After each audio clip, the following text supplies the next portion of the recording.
विकसित भारत विशाल छत्तीसगढ़ अब राजधानी प्रदेश बनने जा रहा है। प्रदेश अध्यक्ष कांग्रेस के दीपक बैठ ने कहा।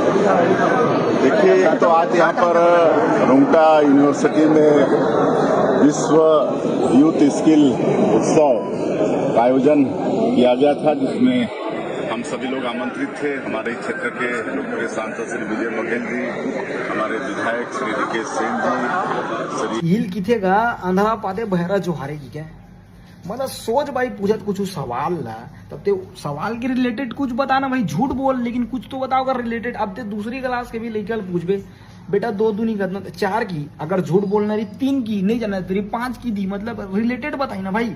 अब 2 दूनी की ज्ञानी जातने की दे कोनो आदमी ते पूछबे का साग खाज दार भात जो भी साग रीते झूठ बोलना रही दार खारित मुनगा की दी, मुनगा खारित कुकरी की दी है। अब का साग खाज नहीं आदमी क्रिकेट खेल के